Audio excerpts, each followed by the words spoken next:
the wall is just one way they use to oppress Palestinians and take away their basic human rights. The wall prevents them, obviously, from the right to move and the right to live in dignity, the right to provide for themselves with dignity. And other ways they do that is, besides the wall and taking the land, is checkpoints, for example. In checkpoints in Israel and in Palestine, we basically have, in Israel and Palestine, we have two ID. One green for Palestinians and one blue for Israelis. That allows us, Israelis, access to certain areas and Palestinians to other areas. Israelis have a lot more freedom because we have access to a lot more places, while Palestinians need permits in order to come in order to get in Israel, whether it's because they want to go to a hospital that has better medical care, or if they want to work. They need permits, and in some places they have to wait 5 hours, 6 hours, sometimes longer than that, at a checkpoint, at the bigger checkpoints. In other, the IDF can just decide, no, we won't let you in through here today. They do the same thing to Israelis. If we try to come to the West Bank, they simply don't let us through, or they say you're detained, and sometimes let us sit there for a few hours, and then they say, okay, we can go back now. You're not coming in. But they don't do that as often as they prevent Palestinians to come into Israel. And Israelis don't need permits in order to get to Palestine. Another thing they do is they build watchtowers. In those watchtowers, they put a person and they watch every single move that the Palestinians make. And if they decide, no, I don't like them to make that move, they simply go into their village and prevent them from moving by walking into their houses and their streets with weapons. Another thing they do is sometimes they put roadblocks, big stones on the road.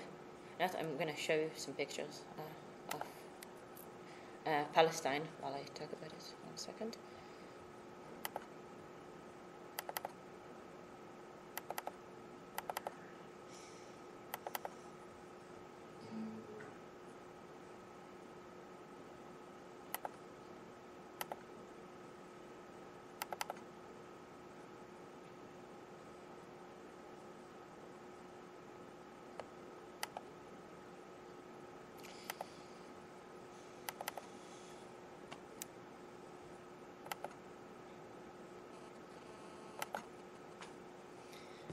That might take a while. Okay, there it is.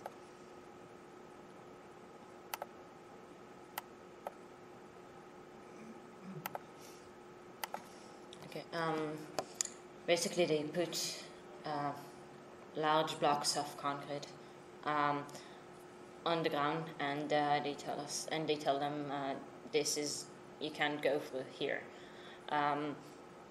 And they basically it's a few miles away from where their houses are. They can walk through that, but they're not going to walk a few miles just to get to the village next to it. And another thing is, for example, the first picture you saw was of a major road. That's called the 443 road, or the apartheid wall, if you wish, the apartheid road, if you wish. It's basically a road that only Israelis are allowed in, and lately, a law firm sued the government, and the government said, okay, this road is illegal, you must allow Palestinians in. So basically, they opened a part of the road which leads from nowhere to nowhere, which Palestinians are allowed to drive in. So basically, every basic human right that the Palestinians should have, they don't receive. So the popular struggle there is against the occupation as well as it is against the wall. The wall is just a symbol of that occupation. The popular struggle in Palestine it didn't start in 2002, it started way before that. It's a decades-long struggle. Basically, in 2002, when the IDF, or actually private companies that the IDF releases contracts to, started building the wall. And Israelis who have been activists regarding different subjects against oppression of Palestinians they were invited to those villages by the Palestinians. And at some point, a group was beginning to take form. The group had many different names: Jews Against Ghettos and Anarchists Against the Wall. Basically, it changed every second week. The reason Anarchists Against the Wall got stuck is because in 2003, a Jewish activist was shot on both legs. Now, a lot of people were shot at demonstrations. That was pretty common.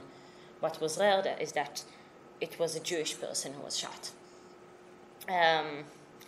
So the media started giving it a lot of coverage.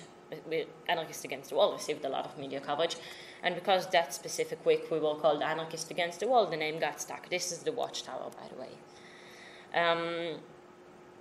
So Anarchists Against the Wall have been an action group since 2003, and since then we've been demonstrating in different villages. Some villages stopped demonstrating after they received a large portion of their land back, and the government agreed to move the wall. Some places stopped demonstrating because they agreed that the wall wouldn't cross on a public school, but just right outside of that school. What I forgot to say, by the way, is that the wall doesn't just prevent Palestinians from seeing what's happening on the outside, but it also prevents Israelis from seeing what's happening on the inside. And the media does not cover what's happening to Palestinians. It does not.